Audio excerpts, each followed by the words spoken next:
I will just get situated until people come in.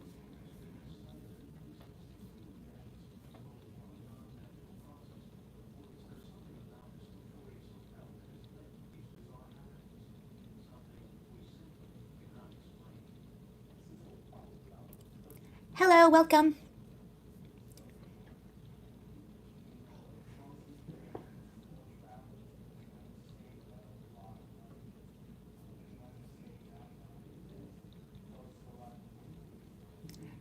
Hello, welcome. Just waiting for people to pop in, so we'll get started in just a moment. Thank you for the likes so far. Well, hello. I hope everyone had a good weekend. Hello. Good afternoon. Good afternoon. Thank you for stopping by.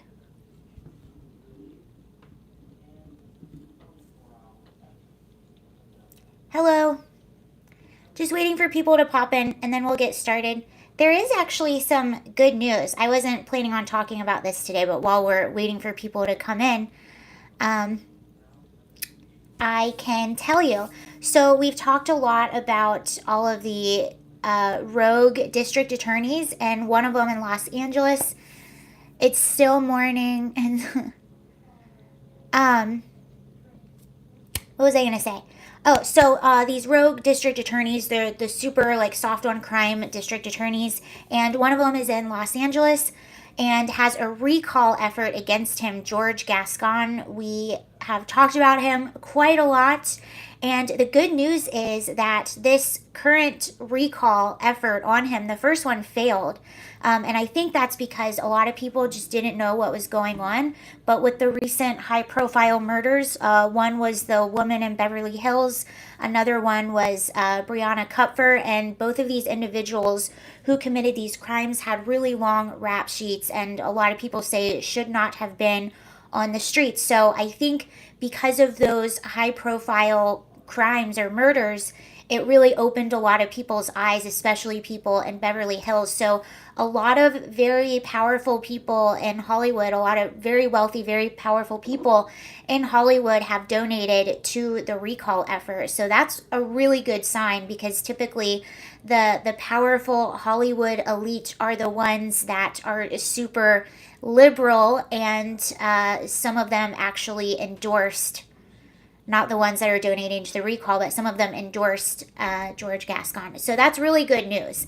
It's a huge deal, and there was a write-up in Los Angeles magazine about it. I wonder if I can actually pull it up. Magazine. Yeah, that's a really good sign. And apparently a lot of wealthy individuals, yeah, Gascon recall is being funded by Hollywood power players.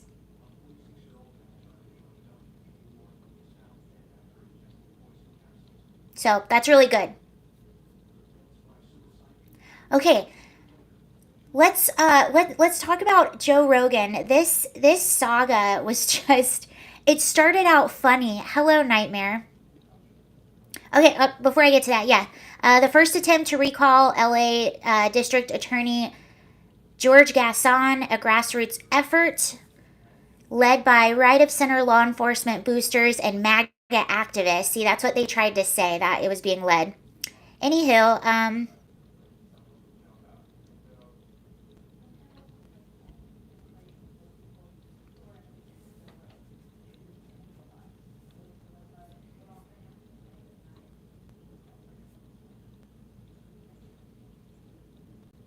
yeah, but in the wake of some well publicized crimes since he took office, in particular the murder of Jacqueline Avant, an 81-year-old wife of legendary Motown producer Clarence Avant, at the couple's Beverly Hills home, Gascon's support among the affluent West Side, never high to begin with, has plummeted.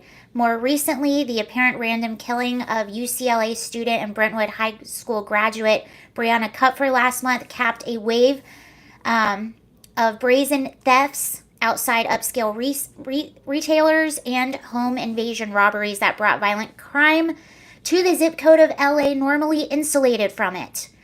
Yeah, and the two men charged in both of these murders had long rap sheets. Brianna Kupfer's murder was He had 12 mugshots. Like, unbelievable. Okay. I just thought I would tell you that. I think that's really good news. And I think there is a real chance that this recall effort might go through. And I think that if it does, that will send a really, really big message, not just to George Gascon in LA, but I think a lot of people will pay attention because what's happening in LA is happening. That's a starter modeling portfolio. Yeah, exactly. I think it'll send a message because this is happening all over the U.S. New York, San Francisco, Austin, Texas, Chicago. They all have Philadelphia. They all have these soft on crime DAs, and crime has risen dramatically in a lot of these cities. Okay, let's talk about this Spotify Joe Rogan situation because man, it was just like a succession of events that happened, and it started out kind of funny, but I think it's important to understand, and you guys probably already understand this has absolutely nothing to do with trying to make the world a better place or protect people or wrong certain rights. This has everything to do with power and control, and that is it. They want to control your they want to control what information is available for you to choose and what entertainment is available for you to choose. Joe Rogan has had a target on his back for a very long time now. And the reason he has this target on his back is because he is so successful. He has built this huge platform. He gets 11 million listens/views per episode, and this is coming at a time when other news networks are plummeting. So CNN has lost 90 I saw that CNN has lost 90% of their viewers, while Joe Rogan is, the most popular podcast in the world. MSNBC doesn't get as many views as him. Their ratings have not been wonderful for a long time, and they are threatened by him. They're angry. He doesn't play by their rules. He has all kinds of people on his show from both sides of the political aisle. And I think that some people are a little jealous and they feel incredibly threatened by him. Brian Stelter keeps having these meltdowns about, about Joe Rogan. The one he said on his show, we have an entire newsroom. We have a whole, health department and this and that, and he gets more views than we do. What's going on with this? My mom said Rogan is racist, asked if she's listened to him at all. She said no, that's the deal. Yes. And it has nothing to do, by the way, the people that put up this compilation of video, they know he's not a racist. They're very aware of that. That's not what this is about. And anyone that has been in the media for a while, anyone that has had a show for a while, anyone that has any sort of video catalog of them online probably has things that they said that they wish they wouldn't. A lot of the people going after Joe Rogan have some unsavory things in their past as well. And we'll definitely get to that. But that's not what it's about, and I think it's really important for people to understand that. If you're someone that hasn't been paying attention, then yeah, you would probably think that that's what this is about. But it started out kind of funny. At first it was, he had Robert Malone on his podcast, and they were talking about the vaccines, and people didn't like that. And by the way, Joe Rogan has never been anti-vax. He encourages people that are young and healthy to get it. And I think that you're allowed to have an opinion about it and speak. And I also think that most of us are, we're adults and we know who to take health advice from and not to take health advice from. So he's just, he doesn't play by the rules. And that is why they're incredibly threatened by him. And the reason he has such a high timid, you're not that late. The reason Joe Rogan has such a massive audience is because he's a genuine, honest dude, and he's inquisitive, and people like genuine, honest people. CNN, I don't view them as genuine and honest at all. I'm not alone in that. Many people don't. That's why they don't get views. And instead of improving upon themselves, they keep wanting to shut down and censor Joe Rogan. So it started out kind of funny, actually. It started out with the recent thing started with Robert Malone, and people were saying he was giving misinformation, and all this stuff. So Neil Young came out and said, if Joe Rogan doesn't remove that catalog, doesn't remove Joe Rogan, I'm removing my entire catalog. And so it was kind of, and then Joni Mitchell came out and said something, and a few other people came out and said something. So it was actually kind of funny, because clearly that's not really a threat. Is more embarrassing, I think, for Neil Young more than anything, because I don't know of anyone that really listens to his music much anymore. So it started out a little bit funny, and there were a lot of memes going around online about it. My favorite one was Yoko Ono threatens to release a new album if Joe Rogan isn't removed from Spotify. So it started out funny, and then for me, when I was like, okay, this is really not good, is when Jen Psaki, the press secretary of the White House, said that Spotify should be censoring Joe Rogan, and Barack Obama and Michelle Obama said Spotify should be censoring Joe Rogan. That's where, to me, I'm like, no, that's not funny, because this is the United States. You're an ex-president who was elected president to uphold the Constitution, and we have a First Amendment freedom of speech. And for the press secretary of the White House encouraging a company to censor someone's freedom of speech, that is where there's a huge problem, because how do you control a population? You control the information that is available to them, and that's a no-no for us, right? So that's when, and I don't care what side of the political aisle you are, I don't care who you believe in, whether you like Joe Rogan or you don't like Joe Rogan, that should be a problem to everyone, the fact that the White House is encouraging censorship. So that to me is when it was like, oh no, this is not cool. And then the video compilation came out. The video compilation of Joe Rogan saying the N-word a bunch of times on his show. Now, I know that a lot of those were, I didn't look at the whole thing. I know that a lot of those were very much taken out of more speech, not less. Exactly. I know that a lot of those were taken out of context, and he was like quoting lyrics in a song. At one of them, he was giving the title to a book by someone who is actually a civil rights activist, and that was in the title. And I just hate the word. I wish it just didn't exist. I just wish like it would just go away and not exist. But context and nuance does matter, and somebody being able to look at something they said in the past and be like, you know what, I wouldn't say that today. I'm sorry. An apology should matter, and people should be allowed to make mistakes and allowed to apologize for them. But they don't care about the apology. That's why I'm sad that he did apologize. But we'll get into that in a second. But the organization that made the compilation is a super PAC group. So this was a clear political attack. And let it be clear, they know that he is not a racist. Spotify knows that he is not a racist. 99.99% of people that know anything about Joe Rogan, his friends, and Joe Rogan himself know that he is not a racist. It's not about that. The video wasn't to make the world a better place. It wasn't to wrong any right. It was about power. It was about control. And it was a political attack on someone they don't agree with. This same group, I believe they're called Midas Touch or something, and they are a super PAC. They were actually bragging about the video and all the clout they got releasing them. It was a takedown effort that has nothing to do with that particular thing. And I think that's what people need to understand. And whoever just said everything can be, exactly, you can take some of my live streams and take things out of context and make it look bad.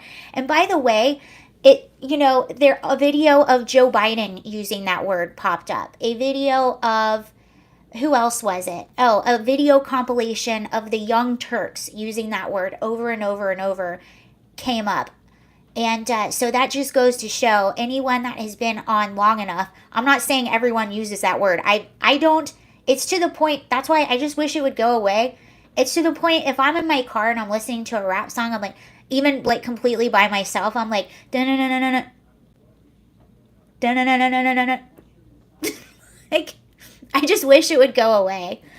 Also, no one ever brings this up, and I think it's kind of funny. Oh, yeah, Howard Stern, blacked up.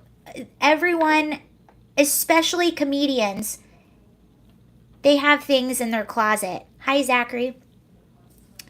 Um, so it does. Context does matter. I mean, what's one of the worst crimes you can commit? I think, arguably, it would be murder. You have first degree murder, second degree murder. You have voluntary manslaughter, involuntary manslaughter. Intent and context does matter, but they don't care about that. They just wanted something to be able to take him down. And it really made me sad the way that he apologized. I think it's cool to be like, you know what? I wouldn't say that word nowadays. So, my bad. But the apology to me it was very cringe. I'm sad he apologized because that's really just giving fuel to the fire. And, but again, I understand. I think it came from a good place. Like, I'm sad that he did it, but I don't fault him at the same time. I don't think you should ever bend the knee at all because this was a political attack. I think you should call it out for what it is. But he did. But it's also being in that position and having people insinuate certain things about you, especially something that bad, is an awful, terrible, terrible place to be in. So I have empathy for him. But it does suck that the knee was bent. And then you have Rumble today that released a public letter. Dear Joe Rogan, Dear Joe, we stand with you, your guest, and your legion, not a legion, and your legion of fans and desires for real conversation. So we'd like to offer you 100 million reasons to make the world a better place. How about you bring all your shows to Rumble, both old and new, with no censorship, for 100 million bucks over the next 4 years. This is our chance to save the world. And yes, this is totally legit. So that's what Rumble said. Is he going to take the deal or not? I don't know. Probably not. And then Spotify also released a statement. Listen to Rogan the first time last week was very good. Yeah, he's really good at talking to people. He's really good at just asking questions. He's a naturally inquisitive person. He likes to learn. He likes to read books. And I think that's why people find the show incredibly compelling and like to watch it. I started listening to him like 3 or 4 years ago, I think. I also used to see him perform at the Comedy. So I've seen him perform live too. He's a stand-up comedian, and so I've seen him perform in person several times as well, and I really liked him. If anything, it can give Rogan leverage now because of the offer. That is true. And a lot of people were saying, Spotify did come out and they said we stand with Joe Rogan, but they also, that same day there were like 100 episodes taken down. And I'll tell you what I think happened. I don't think Spotify took those down. I think Rogan decided to take those down. And because when you look at the episodes they took down, it's very strange. It doesn't seem to make any sense. Some of the guests that he had on were just comedians. One of them was Gascon. One of them was Michael Malice, and they weren't all taken down. So it was like maybe one episode from Michael Malice was taken down and others were left out. I think those were some of the episodes where he used that word. And so he decided to take that down himself. Even Gadsad came out and said that one of his episodes was taken down and he was trying to figure out why. And he does remember Joe was giving the name of a book, and the name had the N-word in it. But the book was written by a civil rights activist, and he was just saying the name of the book, but that word was in it. So I think that he decided to take him down. I don't think Spotify did.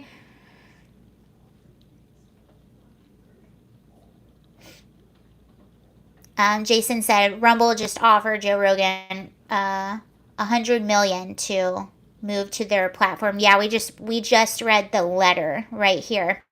So this is what Spotify said. So clearly they suck. I'm sorry.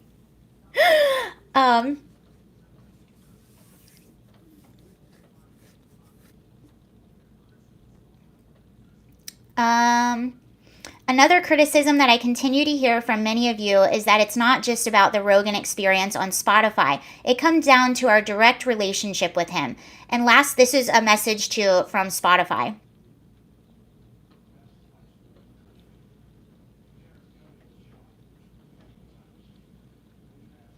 This was a note to their staff by Spotify.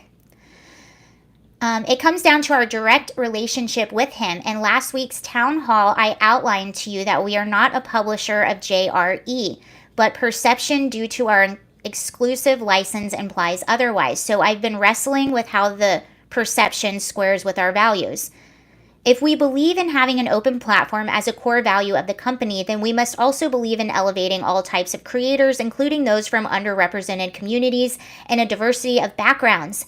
We've been doing a great deal of work in this area already, but I think we can do even more. So I am committing to an incremental investment of $100 million for the licensing, development, and marketing of music artists and audio content from historically marginalized group. This will dramatically increase our efforts in these areas. While some might want us to pursue a different path, I believe that more speech on more issues can be highly effective in improving the status quo and enhancing the conversation altogether. I deeply regret that so many of you are carrying so much of this burden. I also want to be transparent in setting the expectation that in order to achieve our goal of becoming a global audio platform, these kinds of disputes will be inevitable.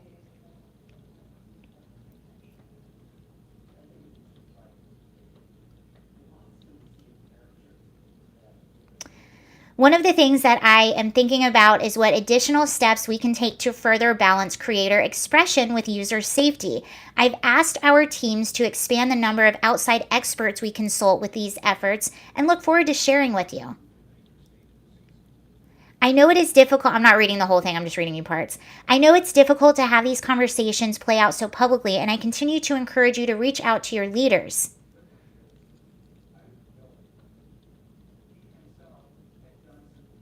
I just think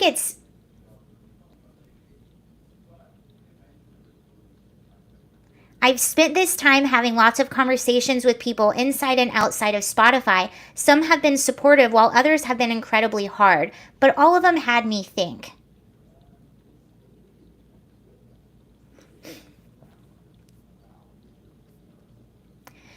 Again, I think this is something that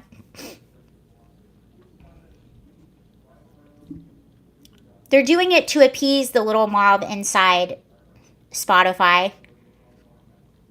But I don't think that this is anything. Again, I don't think what's so interesting about all of these things is it's really just, okay, let's just put a little bit out there to appease the mob, but it's never genuine. It never comes from the heart. Just like the attack on Joe Rogan wasn't a genuine attack. It was purely a takedown. The apology, Joe Rogan knows that he is not a bad person. Like, none of it is genuine, and that's what's so almost funny about it. It's not funny about it.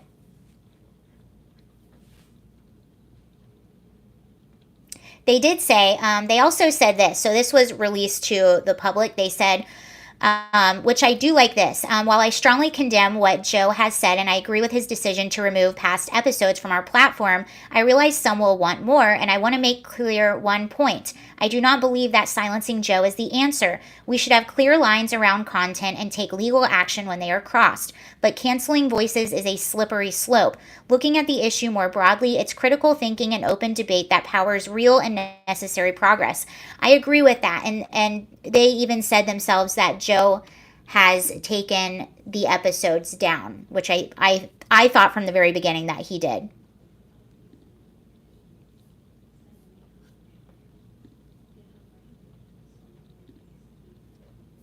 But I think, for those, somebody said, my mom said that he was a racist and she's never even listened. So she's just listening to what people are saying.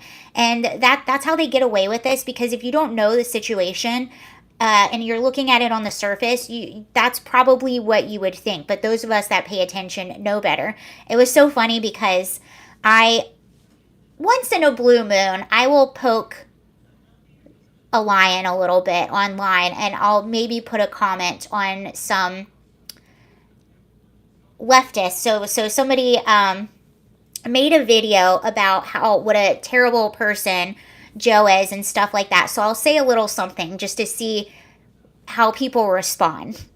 And I said, and I didn't go any further, but I said, if you are for silencing anyone, canceling or censoring of anyone, you are not on the right side of history. And of course, they ratioed me.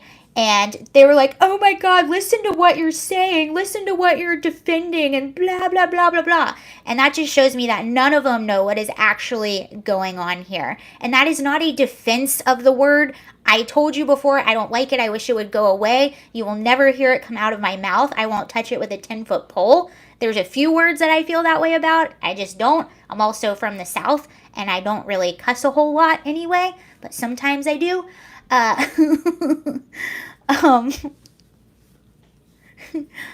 Well, they thought they owned me and ratioed me, and it was so funny too, because while they were someone looked at my content and then they accused me of this. They were like, your page is dangerous and spreads conspiracy theories and misinformation, and you should be banned. You're an embarrassment. You should have heard what people said to me. And I'm just sitting there laughing to myself, because I'm like, you have no idea what is actually going on in this situation, and you have no idea the history of censorship throughout the world and what an actual oppressive government is like and what they do.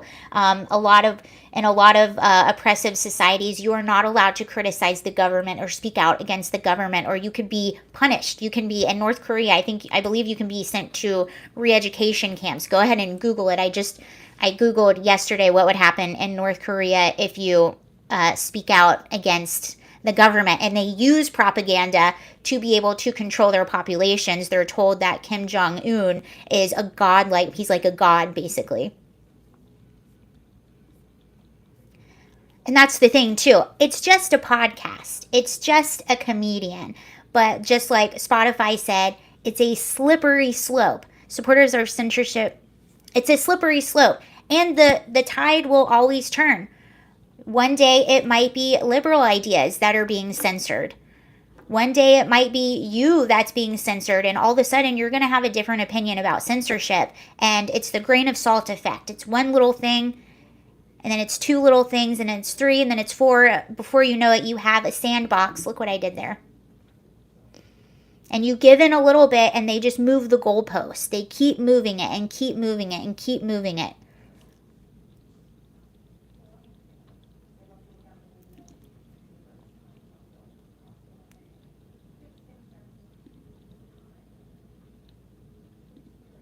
Your epiphany, Joe, there's a difference between...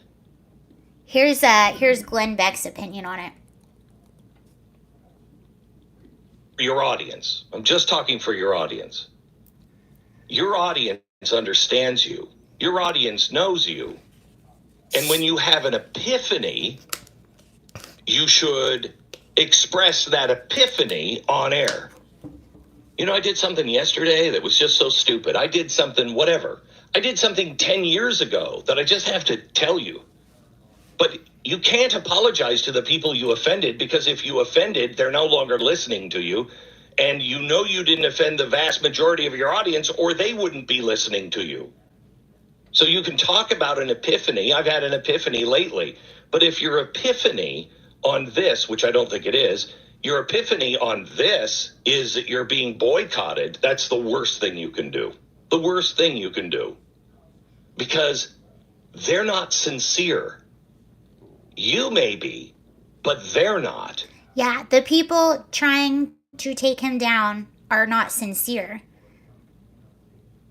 None of it is sincere, and that's what, people don't understand. People on the other side don't understand, is this is not a sincere takedown. The people doing this know that Joe Rogan is not racist, and know that all of that stuff was taken out of context. I can't say all of it because I didn't listen to the whole thing and I haven't seen all of those episodes, but a lot of that was completely taken out of context, and they know that. This has nothing to do with racism. So they're exactly. And that's what people do not understand. That's what all the people that ratioed me, and I did it because I knew they weren't going to understand. That is what they do not understand. This is not sincere. And this is not about racism. It's not. Take you out, and they don't care about anything. These are not good people. They don't care about any of it. The ends justify the means. The other way this could end for you, and I'm going to actually give a third option that I'm actually hoping for. But their goal, they have one. The other way that they'll tolerate is that you have been so damaged that you are no longer acceptable to the majority of people. That you might still be acceptable in whispers. You might still be, yeah, I really like what he says. But it won't ever be like it is now. Because right now, you're me when I had my face on the cover of Time magazine. And that was unacceptable. You cannot have that. So they're going to take you down, or they will marginalize you so where your core is super, super strong. And you know what? That's really all you should care about anyway. The people who actually listen to you, who actually know you, they can't have you bigger than your core. Good thing for you, your core is in the millions. Yeah, he's right. And you know, it was happening to me, not so much anymore, but when I first started making videos, a lot of my friends that are super liberal, you know, they would try to do this to me. And when it happens, it's really scary. It's really, and this is what they successfully did. Not I can't say it super successfully, but this is what they did with Trump. Anyone that supports Trump is supporting white supremacy, is supporting a man who is racist. And that is not true. His base knows that that's not true. He knows that that's not true. But it made it so like you can't tell anyone you voted for Trump, or you have to be quiet because people are going to lie about you and slander your name. And that's terrifying. And that is a piece of what they're trying to do to Rogan. I don't think it's going to work. I think he's bigger than that. But it's terrifying when you have people that you know all of a sudden saying that you are morally lost or call you these terrifying names simply because you disagree with them on certain things. And it's scary. That's why I empathize with him a little bit. I'm not going to like go hard and be like, he shouldn't have apologized. No, he shouldn't have. But I get it. And he apologized. Again, not because he thinks he is any of these things. He just genuinely apologized because he's a good person.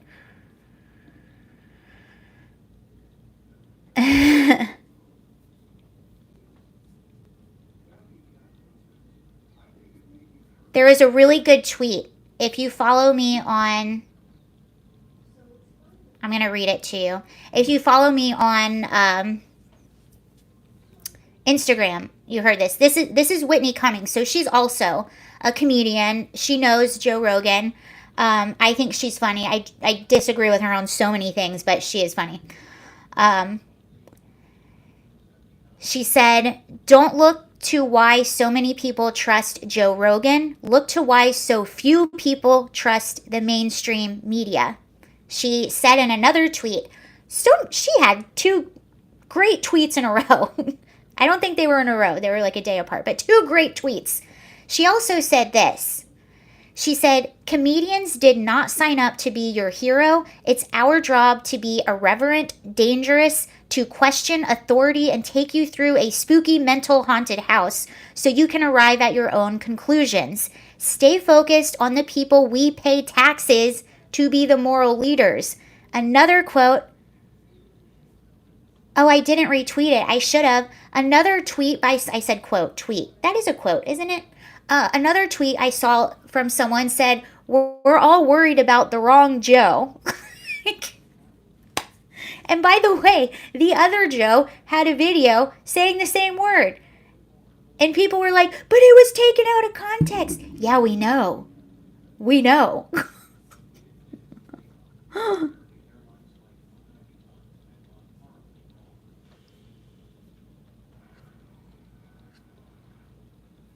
And I do. The reason that I talk about, the reason that I think it is a big conversation is how far we've gotten in the fact that people from the White House are talking about censoring. That is where you say, no, no, nope, no, not cool, not funny, no.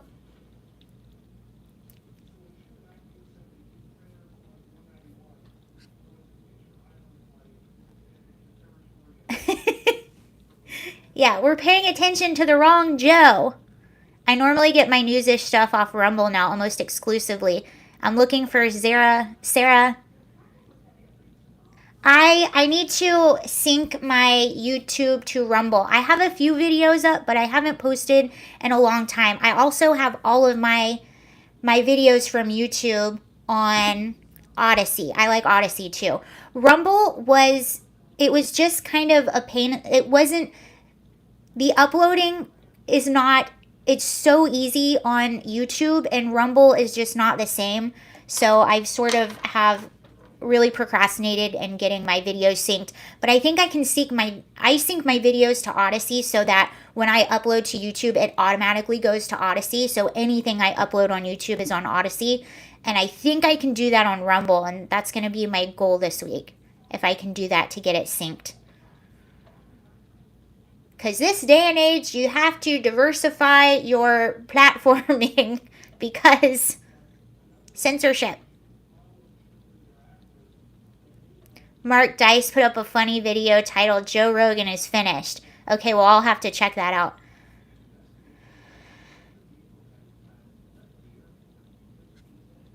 See if there's anything more on that.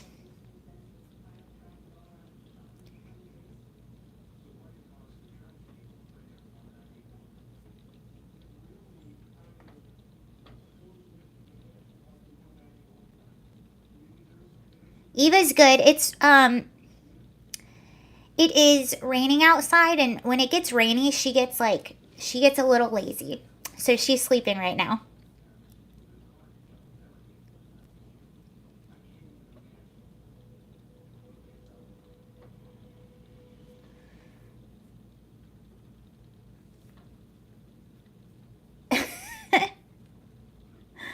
Okay, I guess that's enough about Joe Rogan. Here, I'll see if there's any little updates. I don't see that Rumble deal going through, but let me know if you think that will go through.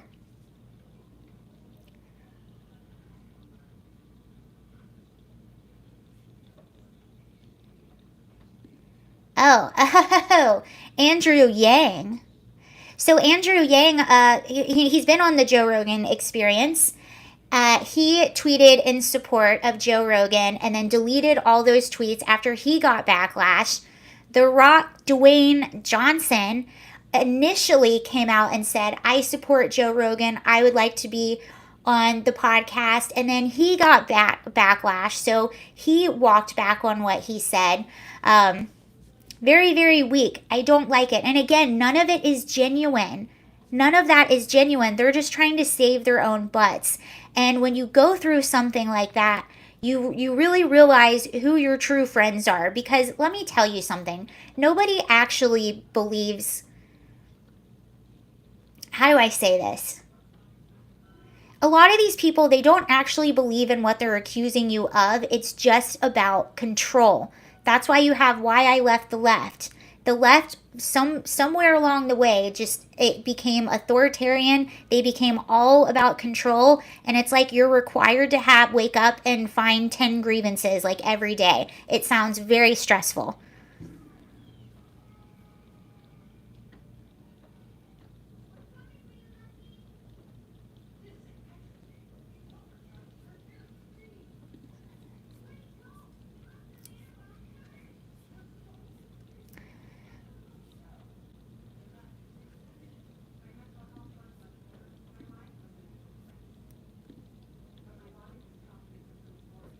Okay. Steven Crowder said, Joe Rogan and I sat down in 2017 and had a spirited discussion. Great guy. Don't agree on everything, but we showed that you can disagree and still get along. This attack isn't against his character. It's the woke mob scared they're losing their grip on the masses. Yes, that is what it is. He is a very powerful he is a powerful person with a massive audience, and he is a threat to a lot of people. Just because of that.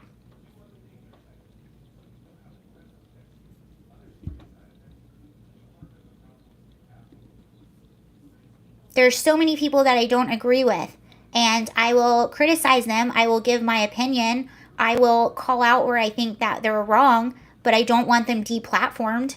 I don't want them to go away. And I think, I believe in the market solution versus canceling someone or deplatforming them. The market solution is, okay, I don't like your values.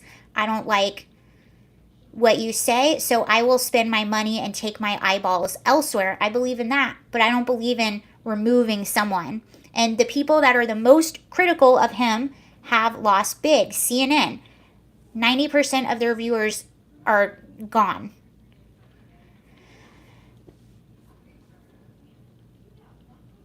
What did Brian Stelter say?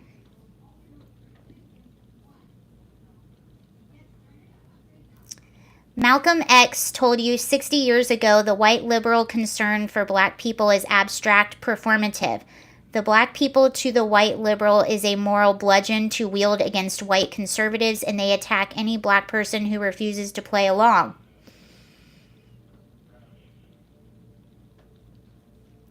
There was an article, wow. Terrence McKinney, I don't even know who this is, but this is an individual who happens to be black. This was in Newsweek, you guys. He wrote an article entitled, I don't need white people telling me what's supposed to offend me. I actually saw this in person once, and it was the most bizarre thing I've ever seen. But this was when I was getting people to sign the petition to recall Gavin Newsom. And I was with a friend of mine who happens to be black. And we were getting signatures for the petition. And there was like this mask mandate in California at the time. And even though we were outside in public, not around, like in a huge park, not in close distance to anyone, the city council noticed us and had police come talk to us, and they wanted to give us mandate citations. And they didn't want to. They were forced to by the city council, and I believe the sheriff. I think it was the sheriff's department. Anyway, we were sitting there talking to the police, having this lovely conversation, and this white liberal dude came up with his cell phone in everyone's face, like filming, and was basically telling my friend that he can't talk to the police because he's oppressed. It was the weirdest, most bizarre thing I have ever seen in my life. Literally looked at my friend and said, "Your people," and was trying to tell my friend that he should be afraid of the police. It was unbelievable. We looked at him and yelled at him, and he like went across the street, and I could not believe what I saw right in front of me, and could not believe how this person could be so not self-aware at all. Oh, you just subscribe to me on Rumble. Thank you. Ottawa police are threatening to arrest anyone providing truckers with material. Yeah, so I saw this. I follow the Freedom Convoy's Instagram page, and they actually came out and talked about this, and they said for no one to worry, that this isn't going to hurt them. It's actually just making their cause even stronger, and that they're well prepared. So as of right now, it doesn't look like it's going to hurt them too much, which is good. Oh, Juan, thank you. Looks like we need some more mean tweets just about now. Thanks, Sarah. Let's go, Brandon. Thank you very much for that one. I really appreciate that. I will take some mean tweets. I will take someone being brash to my face than someone that pretends like they're a good guy and does sneaky things. I want to smuggle snacks to all the truckers. Let's talk about Leah Thomas because, and we all know the story of Leah Thomas, right? So in North Carolina, the Dems on the Supreme Court ruled to overturn election maps and legislation as 11 days to, are they redistricting? Okay, so you remember Leah Thomas, right, is the person who has grown up as a male and started transitioning to be a female, hasn't transitioned anything on the body, just is taking testosterone suppressants, and has been dominating in a lot of the women's competition. A lot of the girls on the swim team have come out anonymously and spoken to certain news outlets saying, yes, NC gained a House seat. Is North Carolina I can't remember correctly, is it a red or a blue state? So anyway, they've come out anonymously saying that this isn't fair. They're telling their coach, they're telling people that this isn't right. They don't feel comfortable. Hi, when did the live stream start? 46 minutes ago. Well, there's a bit of an update. So since this happened, the NCAA has changed their rules. And because they changed their rule, Leah might not be able to compete in the NCAA championship. And the school has come out and said, UPenn has come out and said that if Leah is barred from competing in the championship, then they will sue the NCAA, I believe. And now 16 teammates have actually contributed to a letter. So I want to read it to you because it's making more and more sense to me, why the girls remain anonymous. And it's worse than what I thought. So published in the Washington Post, a letter from Thomas's teammates says that while they affirm his transition into becoming a woman, they also recognize that his biological sex has given him an advantage in swimming. So this is the letter. We fully support Leah in her decision to affirm her gender identity and transition from a man to a woman. Leah has every right to live her life authentically. However, we also recognize that when it comes to sports competition, that the biology of sex is a separate issue from someone's gender identity.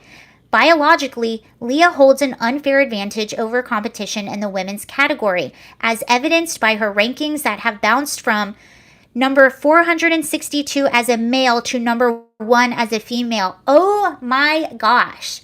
I didn't realize that it jumped that high. And by the way, Leah has all the male parts. All of them. And is like 6'1", 6'2".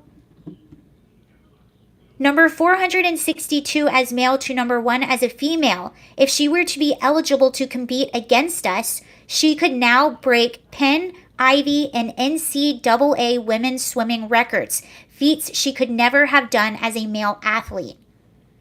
And those records would be held forever. So it's not just, it's the girls in the past, the girls right now and the girls in the future who are not going to have fairness in being able to hold these titles. The teammates did not identify. Who is this letter written to?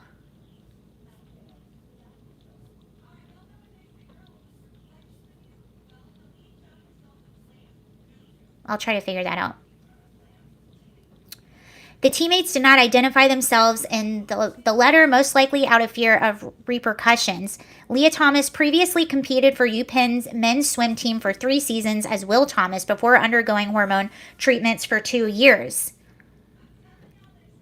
It became controversial late last year when Leah dominated the competition at the Akron Zippy Invitational, smashing university records with pool records when Leah won the 1650 race by a whopping 38 seconds over teammates.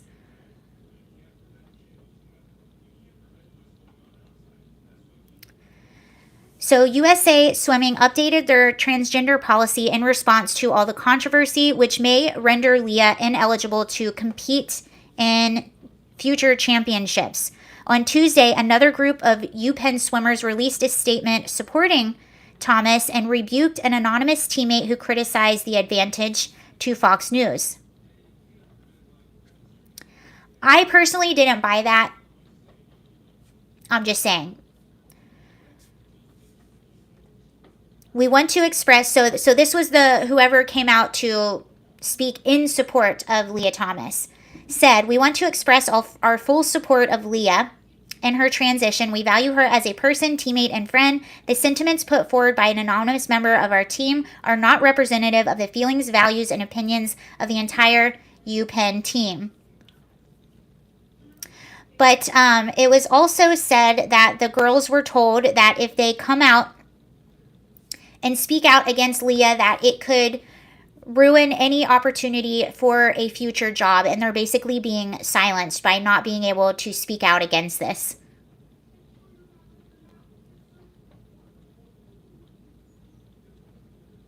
Here we go. This is what I was trying to read you.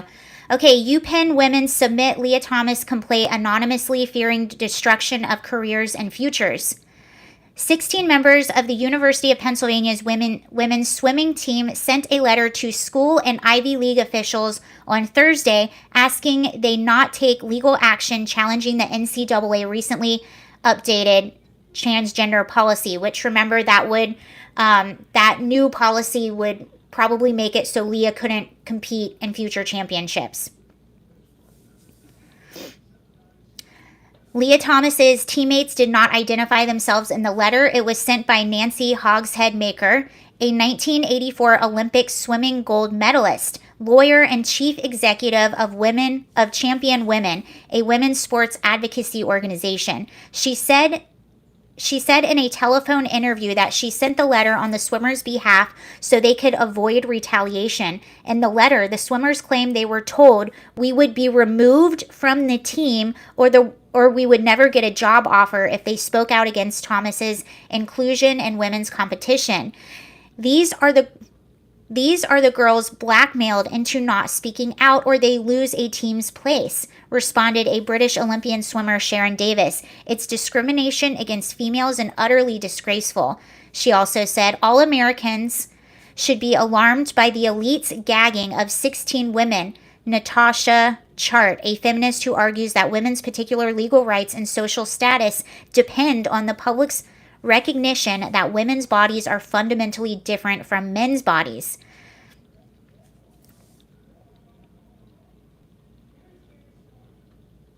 Nancy Hogshead. Transgenderism insists that the 16 swimmers and all Americans believe that men and women are interchangeable. This is the test that every one of us is facing right now. Will you kiss the ring and lie?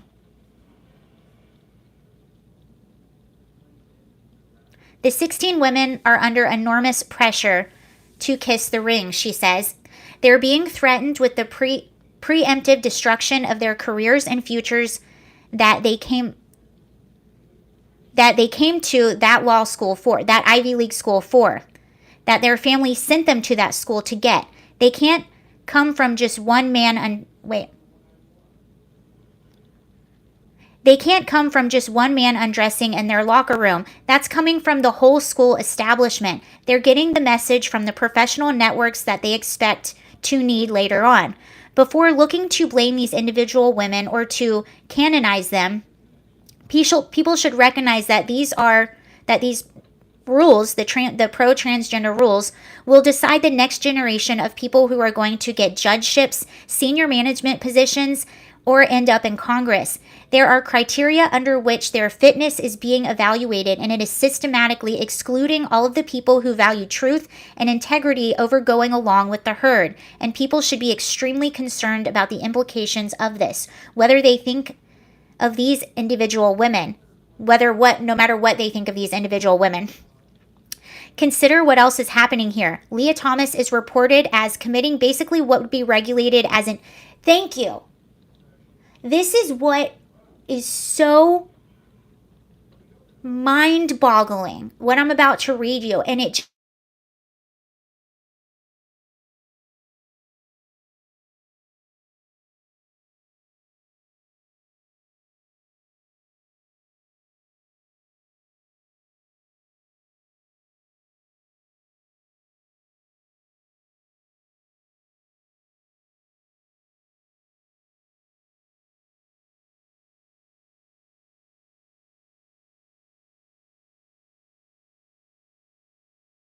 Can you hear me now?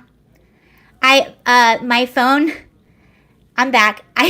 My phone started, I'm filming this on my phone and it started ringing. And one time I hit decline and the whole live stream went away. So I was afraid to hit decline. I was just waiting it out. This is what drives me absolutely crazy. It is so nuts. I can't believe we're even having this conversation. And I'm so glad that she brought this up.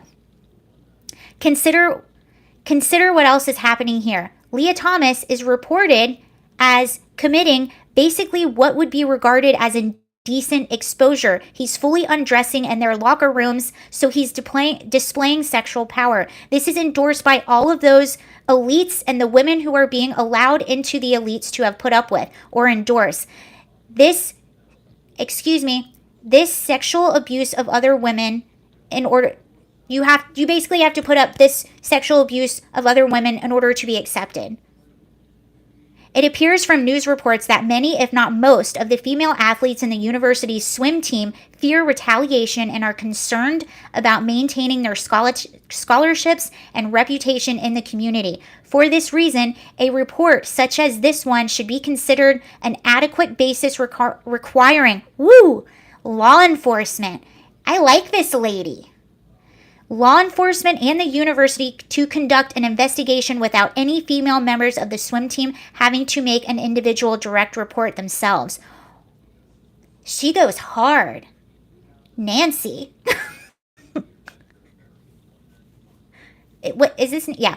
Further, the report notes, while Leah covers herself with a towel sometimes, there's a decent amount of nudity, the swimmer said. She and others have had a glimpse at her private parts. She stated that team members have raised their concerns with the coach, trying to get Thomas ousted from the female locker room. Multiple swimmers have raised it multiple different times, the UPenn swimmer said, but we were basically told that we could not ostracize Leah by not having her in the locker room and that there's nothing we can do about it. We basically have to roll over and accept it or we cannot use our own locker rooms. This is unbelievable. This was the same thing with what happened in Los Angeles at We Spa, where women were uncomfortable in their own dressing rooms and were being subjected to looking at male parts, which in any other world and any other time that would be indecent exposure, and they're being told to be quiet and shut up and you have to put up with it. Unbelievable. It grinds my gears. It would definitely be heroic of them to stand up and challenge this. I'm sure that there would be consequences. Everybody knows that, but people have got to start standing up to say something about this. Somebody has to do it. If they stand up and say something, they could save women's sports for future generation of women. There's not going to be women's opportunities for leadership in sport because you don't need very many of these guys in a sport before they just run the table. But women are being gagged for the benefit of men.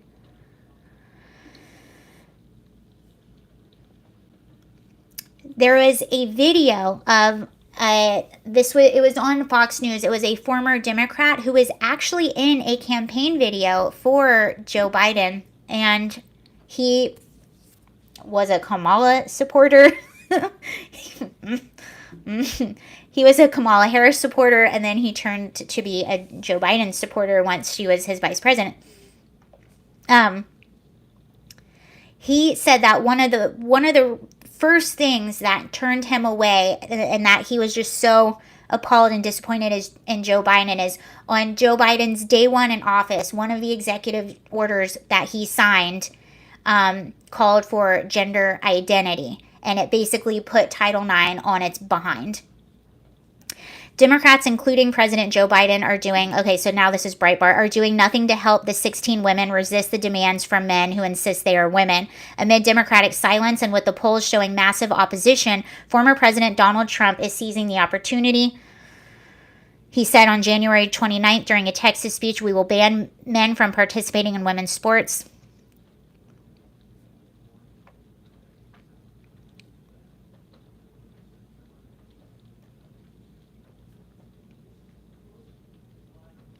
Numerous polls show that the public, including liberal women, increasingly reject the transgender ideology. The new opponents include many liberal-leaning, college-educated women and men who hated Trump and voted for Joe Biden. This is true, and this has nothing to do with being any sort of phobic.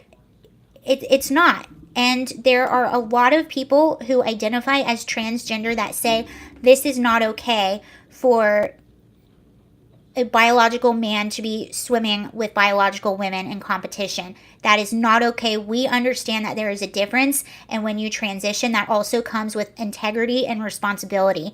And it is not, that doesn't show any integrity, because you know that there is an unfair advantage. And this is what is so upsetting about it, because you're literally making everyone turn the cheek and everyone shut up and take it to make a very small minority of a very small minority comfortable. And that's what we're doing, because you're afraid to be ostracized, when the reality is most people reject I will call it gender identity ideology. Less than 1% of Americans claim to be transgender. Less than 1 in 10 of the few men who claim to be transgender have their things removed.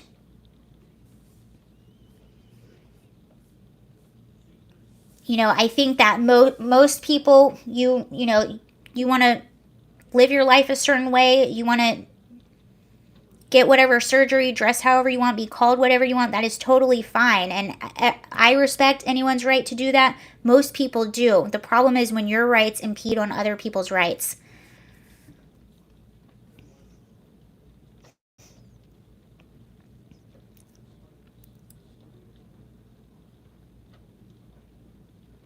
And they're bringing up a really good point. I want to bring up this point. And a lot of people don't think about this. The pro-gender identity, the transgender environment also includes revenue-seeking drug companies and medical service providers, wealthy donors, ambitious politicians, manipulative teachers, and professional advocates. You don't think about the money that is made with a lot of these surgeries when they're pushing certain things on young kids to transition early or to start this. Who benefits from that? Drug companies. With the medicine, the surgeries, everything. Ask someone who is fully transitioned how much it costs to fully transition.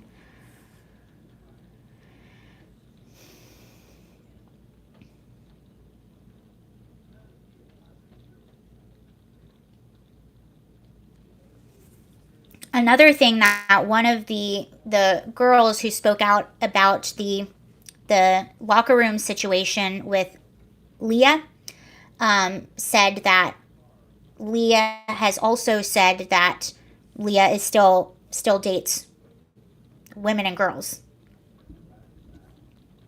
And that's the problem with gender identity. You don't have to fully transition, and there are a good number of men who identify as transgender who dress like women, who grow their hair out, and who are called female names, but they still date women and they still have all of their parts.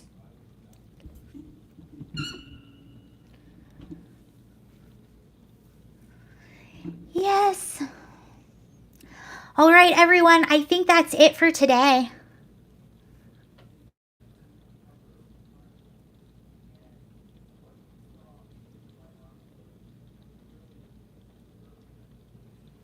Also, by forcing women and girls to share changing and shower, it's not good. All right, you all. Well, I hope you have. Is there any women trans that go into men's locker room? Does that even exist? I have never heard of it. And that's another thing people should think about. So it usually doesn't go the other way around, which is a really good point. Thank you very much. It usually doesn't. You will not see a female who transitions as a male be on a male sports team. And you are probably not likely to see a female who has transitioned to be a male in a male's locker room. You don't see that very much. There was actually, speaking of, everyone needs Jesus as their Lord and Savior. That's my solution to everything. What would Charlie Sheen do? They usually aren't competitive. All right, you all. Well, have a lovely day, and I'll see you later. Okay? Bye.